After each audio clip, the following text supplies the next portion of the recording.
Hi, this is James from Tesseract, and you're watching DaBelly.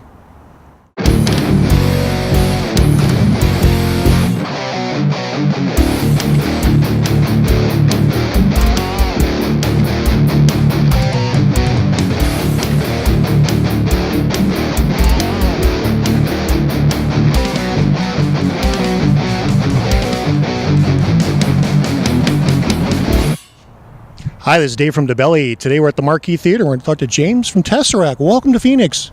Hi, Dave. Glad you guys make it today. Out here with Gojira, opening up for Gojira. This is an exciting combination. It's great for the fans to come out and see both, really two good bands. It's exciting. How long now? The tour's been out for a month?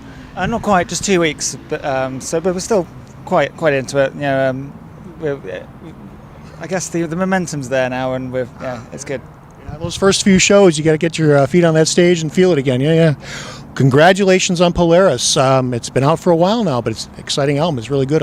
Tell me a little bit about the record itself, putting it together. Well, we've actually just passed the year anniversary of it now, which is it's crazy. It's kind of flown by really quickly. But yeah, the album, it's our third record, and it's our first record with Dan Tompkins returning, who's our singer on the first album. And I remember lots of the writing, especially from Dan's point of view, happened when we went on tour at the end of 2014. And Dan locked himself in the back room of our tour bus just worked solidly. Like after he'd come off stage, he'd then work until the early hours, get up the next day, and I think my biggest memory of the process was just how much effort he put into it.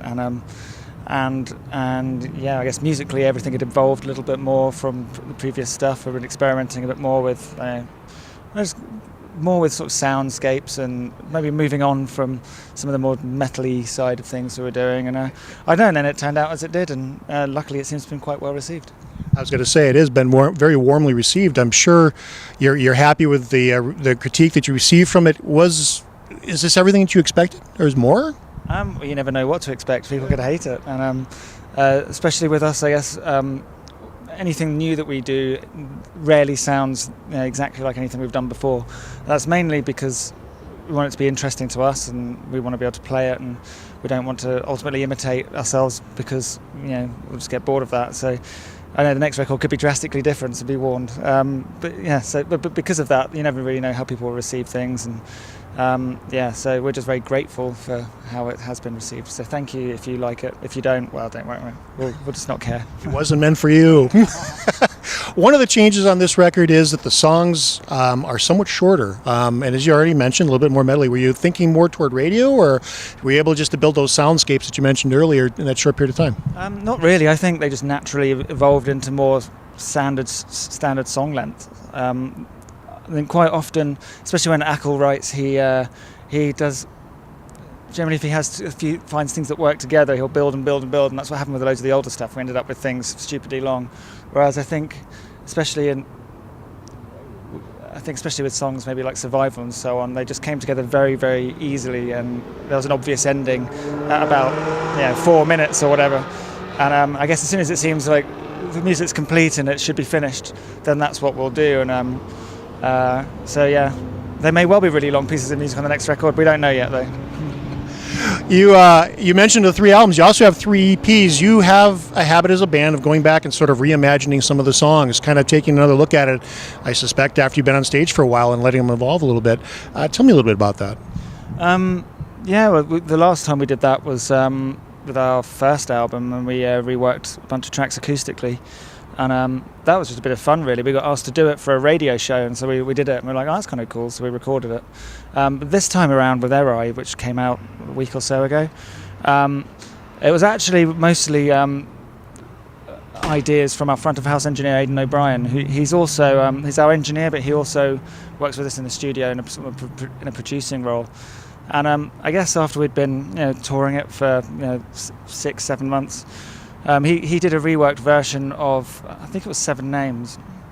Anyway, he just did it for a bit of fun, and we were like, wow, that's really cool, we should run with this. And so that was just a demo, so then we went back, and him and Ackle and Dan especially got together and kind of formed the EP, and essentially stripped out all the guitars, built sort of an electronica foundation, and then just added in little bits here and there. So you have 3 strong albums out. Are there any songs that, with that foundation that you already see as just surviving in your set list for eternity? Well, I think there are things like Concealing Fate Part 2, Deception, and possibly The Impossible that it runs into. I know they're very popular live, and I think Deception was our first track, if you like, that got a lot of attention. I think that'll be a hard one to ever drop. We still enjoy playing it as well, luckily, so that's okay. I guess from the second album, Nocturne, I think that's kind of a staple. I know, and everything else is a bit interchangeable, really. But I think they're probably the 3 tracks that have consistently always been in our sets, regardless. So the success of Polaris is giving you opportunities to play some of the bigger shows, some of the festivals over in Europe and all over the place, Donington and Download and all that stuff. It must be great to get in front of 20, 30, 40,000 fans. What's the experience like in a larger venue such as that compared to a smaller venue? I don't know. I think it's quite different. I think with a larger venue, first, like the amount of stage space you have is intimidating, but you get over that quite quickly. The crowds, in a way, it's less daunting with the audience because the audience are so far away and kind of detached from them. It's almost like you're in like a strange rehearsal space and there are people over there. Whereas smaller club shows, when you've got people this far away from you, it's much more personal. And I think they're both amazing experiences that I love. So I couldn't choose whether I prefer one or the other. But it's good to have a mix because they're both so different. I was going to say, business-wise, larger stage. Yeah, creative-wise, maybe smaller. Yeah. Well, I think definitely business-wise, larger stages for a million reasons. More faces to play to, more PRS payment. I don't know what the American equivalent is. That's basically the performance license the venue pays. The artist gets a cut of that per head, so that helps. I guess with smaller stages, it's more just about the vibe and atmosphere, and it's not as serious an affair when it's a smaller stage. It's more just like a party. Good. Yeah.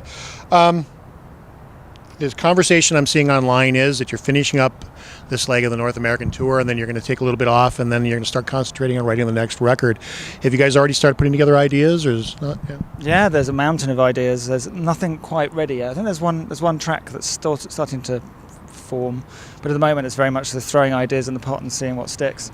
But there's no shortage of those, which is good. But I think the idea is after this is to then obviously get our heads down and put it together. I think we want to get it done by the middle of next year so we can put it out summer or so, or towards the end of next year, and then come back. Another visit to America, and I guess the rest of the world too. Well, that's all I got today. Is there anything else you want to talk about? I don't know if this goes out before our tour finishes. Check our dates and please come out and see us. If not, check our dates in about a year's time. All right, thanks.